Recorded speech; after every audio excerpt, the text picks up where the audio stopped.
Hello everyone, just a second, I'm going to disable some things. Hide those.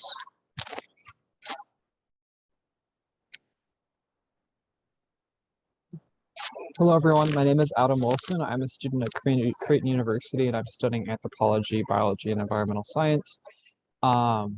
This presentation is for class assessment and evaluation, focusing on needs assessment and evaluation projects.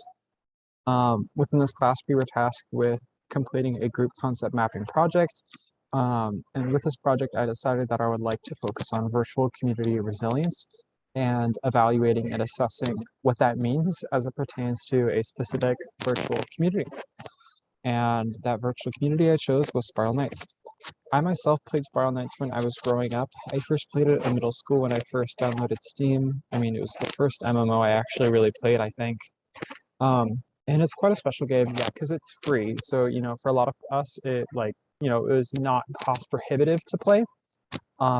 Furthermore, it's quite interesting that it's global, it's online, and it's multiplayer, and it has a very large emphasis on cooperative play. There are player versus player elements, but by and large, the emphasis is cooperative, though a lot of players do decide to play the game on their own. At least in its heyday, I remember myself, I would hardly ever play by myself. It was almost always with other people. The game itself has a somewhat extensive history, so it's not really possible to delve into all of it here.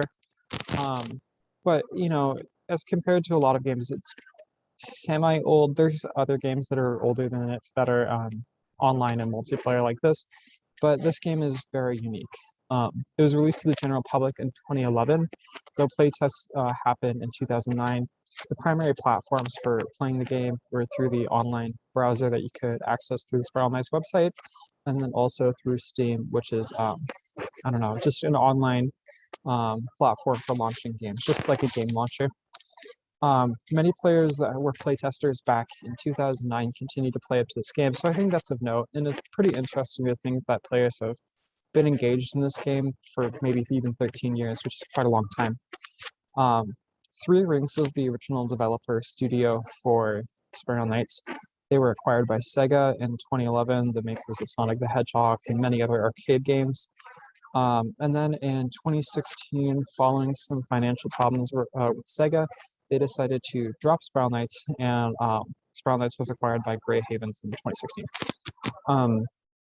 At this point in 2016, Grey Havens said, you know, we're not really going to be updating this game anymore. It's mostly just going to be to archive and preserve and enjoy what was happening in the past, to enjoy these games of the past.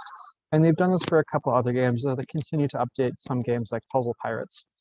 And then on the bottom of this is just an interesting Steam chart showing the player count over time. In 2013 and 2014, there's that huge peak there. That peak represents about 4,000 players, and it's slowly dwindled down to about 300 players today. It's still declining as it goes, like even in between 2020 and now 2021, the player base is smaller. But there was a small increase in the player base, I believe, due to the COVID-19 pandemic, which makes sense. Yes, so along with this narrative provided by Grey Havens that the game is archived and is sort of in a museum state, there's also this messaging around Spiral Knights being dead. And I totally empathize with this position. I myself sort of think that the game is dead in some ways. It's not receiving any new updates, and the last update it did receive was stuff that was created many, many years ago. And we knew that was created many years ago, and they just decided to release it again. So yeah, a lot of people realize that this game is dying out, if not dead, but there are people that are still landscape. Here, let me not hide this message. I love it too, but it's dying.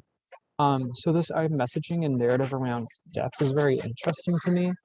And despite like this death, there were still people engaging with this and participating. So that sort of counters this narrative of death, but I understand it as well. So, you know, I was sort of confused by this, and I know some other people are as well. So I wanted to sort of investigate this idea of death and resilience. But we can't really talk about resilience without having a solid grasp of what it is. Resilience, as proposed by Lindbergh and Swearingen, suggests that resilience is the ability of communities to thrive in the face of change. About 85% of other anthropological articles that I had looked at prior to Lindbergh and Swearingen had said it was more like resilience is returning to a prior state after some sort of change entered the community. For instance, like Hurricane Katrina wiped out a lot of New Orleans, and then resilience in a lot of other authors' minds would have been returning to that prior non-Hurricane Katrina state. But this doesn't capture the full reality. We can't just go back, I would argue, to something after a huge disaster like that occurs. So I believe Lindbergh and Swearingen kind of have it right, is the ability of communities to thrive. So how did the community of New Orleans thrive, the communities of New Orleans thrive after that hurricane? So I believe Lindbergh and Swearingen have it right, and that's the sort of operative definition I'll be using. Furthermore, there's resilience at multiple levels. Excuse me, 1 second, sorry. Yep. There's resilience at multiple levels. We can say I am resilient, but then also a community is resilient. Community resilient, the game is resilient, the sort of MMORPG community as a whole is resilient. So there's resilience at multiple levels as well. And then lastly, of special importance for Spiral Knights, I think, is this idea of attraction, selection, and attrition theory, or just ASA. And attraction, selection, attrition sort of describes how people move throughout a community. They're attracted to it, they select it as being a part of what they want to, and then also people select them to be a part of the community. And then there's the attrition phase, which means that they sort of leave. So in Butler et al.'s article, they describe some general characteristics of different communities. And Spiral Knights they described as one that is challenging to be a part of because of its high participation costs and then also a very focused interest. And I'll be talking about this as this presentation progresses, but I just wanted to keep that in mind and get you guys to start thinking about how, new players and you yourselves were attracted to the game, selected the game, and were selected by people. And then also, if you're watching this, you're still a part of the community, but maybe how some of your friends entered that attrition phase and left. So to study this resilience and idea of resilience, I use the group concept mapping method. And developing this, in my literature review and also my own understanding of the game, I had to generate a focus prompt that I wanted people to respond to. So the focus prompt that I came up with is, Spiral Knights is a game with a history of ups and downs. Despite the issues that impact the game, an active community persists. Then I stay connected to the Spiral Knights community because blank, blank, blank, whatever. And then people would respond to that and brainstorm statements for it. And then also I came up with some other questions that I thought were, useful. So first, what was the participants' age? How many years had they played? And from this, I understood that a lot of players, if not the majority, had played for at least like 7 years. And the age group that was most respondent to this survey, this project, was in between the age group of 18 and 25. So that makes sense. I think I started playing in middle school, and it seems that a lot of these other people did as well, if not during high school or maybe even grade school. As for in-game membership, I was more like looking at guild membership, but this didn't really seem to be a very important contributor to resilience, so I'm not going to touch on it further. It's just that there wasn't a high degree of respondence nor relevance of guild membership towards resilience. Location, I just was kind of curious as to where people were located at. About half of people were located in the United States, and then about a quarter was located in South America, and then another quarter in Europe and surrounding areas. So I thought that was kind of interesting. There's a lot of heterogeneity there, and it makes me reflect back on my own experiences as Spiral Knights and really be grateful for the fact that I got to interact with so many different, unique, wonderful people from a very, very diverse area. From a very diverse background. And then lastly, I asked, where do you interact with other players? This is Reddit Spiral Knights, the subreddit Spiral Knights, the Discord, the server called The Arcade. the forums, and then in-game. About half and half had said that they did, or they interacted in the Reddit subreddit, and then about half did said they interacted in Discord. Hardly anyone said that they interacted with the forum pages, and then a fair amount said that they interacted in-game, which is to be expected. And then from those statements generated by responses to the focus prompt, I asked people to rate these statements as relevance according to how relevant they are to like my or your motivation to engage with Spiral Knights, and how relevant we thought they were to other people's engagement with Spiral Knights. And from there, I was able to collect data. So in the collecting data phase, there's a couple things that I had to do. First, I had to reach out to participants. So I messaged people on the subreddit, on the Discord server, and then also on the forums. I didn't get maybe like any responses on the forums, but that's okay. But I got really good reception on the Discord server and on the subreddit. From these reach outs, I was able to get 43 statements to be generated. From the participant questions, 34 people had finished those, 40 had started.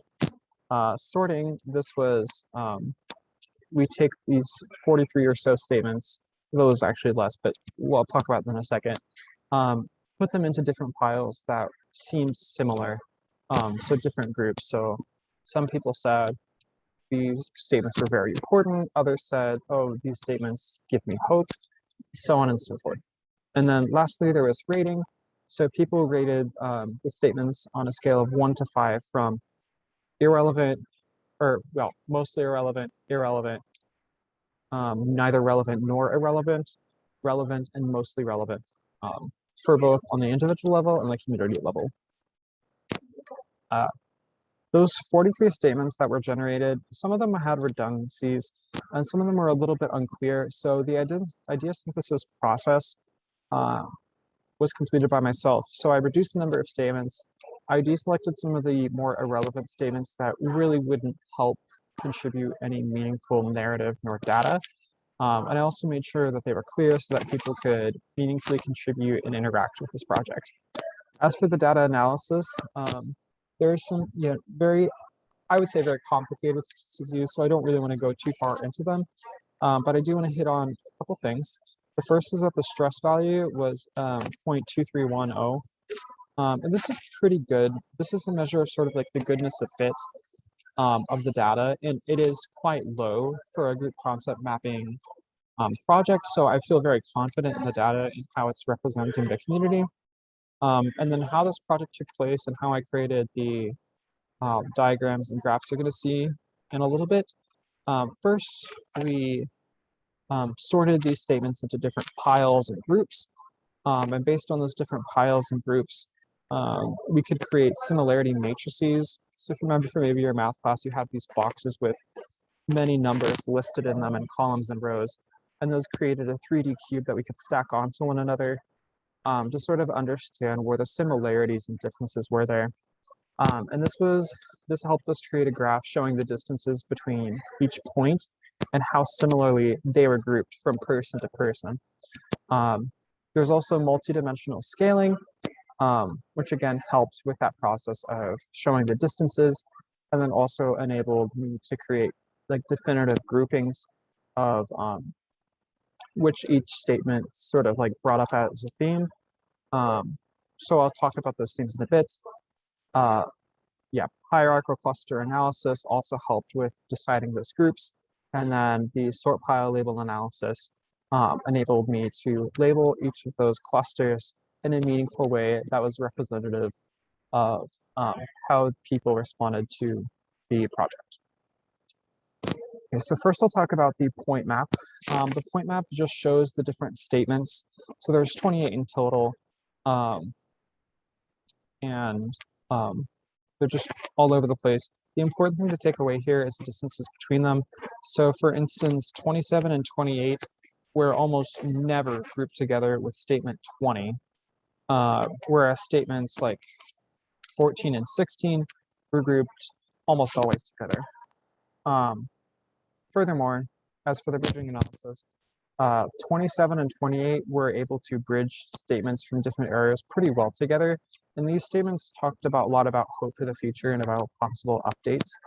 Um, so, even though 27 and 28 are from very far away from different places on the picture, like they were able to pretty well bridge statements like 17 or 11 to statements 23 and 26. So these sort of formed statements that were often put in very different groups to show that these were very divergent and important for many different reasons. From the point map and understanding the similarities, and then also how people labeled their groups during their sorting exercises, I was able to create these different clusters on this map. I thought that 5 clusters as opposed to 6 or 7 or 4 clusters made the most sense. And from these and from the pile sort label analysis, I came up with 5 names that sort of describe the resilience of why people continue to engage with this game and this community. And those are companionship, membership matters, previous connection to the game has an interactive environment, and there is noticeable, important, good rewards for one's time investment into the game. And just like how I talked about in the last slide, 27 and 28 seem to be the best bridges to different parts.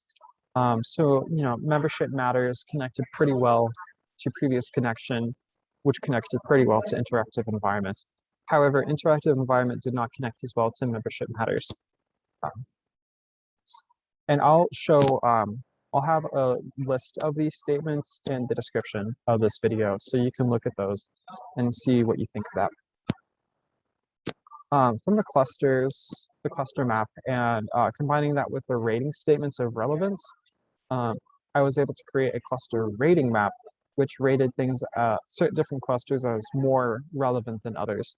So companionship and membership matters weren't nearly as relevant, though they still kind of were. If you recall how I described the point scale from 1 to 5, 3 was neither relevant nor relevant. Therefore, everything was more on the relevant scale, though there is a problem with sample sizes of about 20 that might confound the data. However, I could be very confident, and so can you, that time investment rewards in interactive environment and previous connections were highly relevant clusters to sort of describe why people continue to engage with Spiral Knights. So furthermore, I'm only showing you one cluster rating map. There's another one that talks about community relevance, and in that one, membership matters is a little bit more relevant, but not noticeably so. So I just decided to show you one because they're basically showing the same thing. People sort of said, what is relevant to me is relevant to the community. And I think that's pretty worth noting. So yeah, again, previous connection, interactive environment, time investment rewards. These seem to be the most relevant components to staying connected. Okay, then I have a pattern match. The pattern match is just like a ladder that shows and describes the different rating statements and seeing if one was more relevant to another person than another, or one is more relevant to one question rather than another. And it didn't really seem like certain clusters were more relevant than others. My Pearson's correlation coefficient was 0.98. And if you know anything about stats, the max is 1. So they were highly positively correlated with one another. If one was relevant, if something was relevant for oneself, it was most definitely relevant to the community, is what we found. And that's really all there is to say about this. I guess companionship is rated, or is not really that relevant. It's there, but it's not very important. But these other things, again, are. This Go Zone, this is kind of involved, but it shows that, again, that there is a high degree of correlation between what's important to the community and what's important for oneself. As the R value of 0.89 shows that if I were to draw a line, the line would account for about 90% of the variance in the sample. So that's pretty good. Yeah. The most relevant clusters and just statements in general fall under time investment rewards, denoted by this lime green, and then followed by the orange statements in interactive environments. Of least relevance for both the community and the self is talking about companionship, as you can see with these teal statements, and then also, participation in guilds. And then also just something that struck me as very interesting that I didn't really think too much on originally was the fact that merching was rated extremely low in relevance. So even though merching is quite visible within the different subreddits, forums, and discords, um, it is not of relevance to many players. I'm not saying that it isn't important, but this is sort of what the community is getting at. In this upper quadrant right here, this is sort of saying, okay, what are the most important things? What gets me engaged with the community? And since these hold true for about 18 to 20 people, I believe this might hold true for future players. So on the next slide, I'm going to talk about some of the things that the Spiral Knights community does well and things that we should continue doing to allow our community to thrive and be resilient. Before that, though, just briefly, I want to talk about the shortcomings of this process. First, because this is an online environment, there's some problems with like taking surveys online. It gets somewhat like tiring sometimes to answer question after question after question, which might cause some problems with the data. Furthermore, because I incentivize people with 15,000 crowns to participate in the sorting and rating analysis, because those were the more like in-depth, time-consuming parts, there might have been some veteran players that just did not care about the 15,000 crowns and were like, screw it. Whereas some of the newer players might have really thought that is beneficial. I'm not quite sure about that, but that's just something that I'm a little bit hesitant on, a little bit concerned about. Furthermore, the smaller sample size isn't great, but it's okay. It would have been preferable to have a larger sample size to sort of pick out better trends. But I am still happy with the results of this project. I think that these sort of line up with some of the narratives that we've been seeing within our community. And then also they help contribute to an ongoing narrative that this community is highly resilient. After all the stuff that's been going on, after people having been banned on the game, so on and so forth, this community is resilient and continues to thrive despite a lot of problems. Going back to the Go Zone, these top 4 statements right here are the most relevant to both oneself and the community. The art style, entertainment and fun, the fact that Spiral Knights is quite unique, and then it is quite relaxing and laid back. These tend to be the things that keep people engaged with the game, as per my analysis. So, when we're talking about the new player experience, these are the things that really draw people in and continue to get them engaged.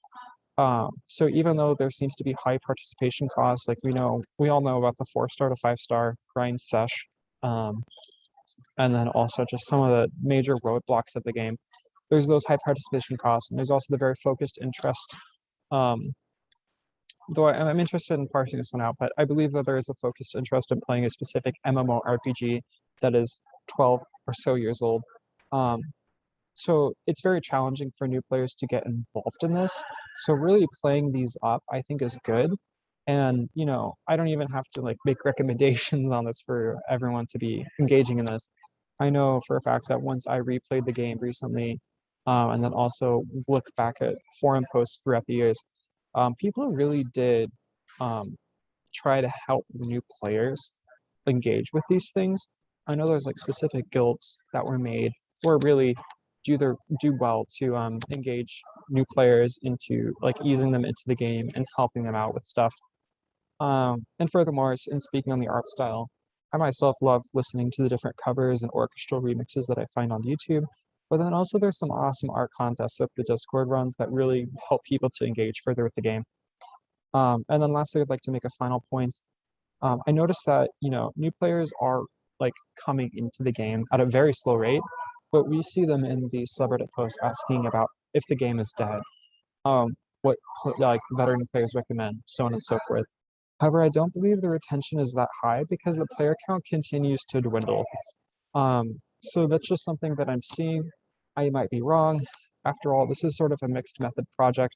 There's some qualitative components to this that's focused on narrative and interpretation. And there are some quantitative parts as well, but I'd be interested to hear some of your thoughts in the comments of this video below. If you want to talk more, that'd be wonderful. I'll be continuing to talk about this and work on this project as it goes forward.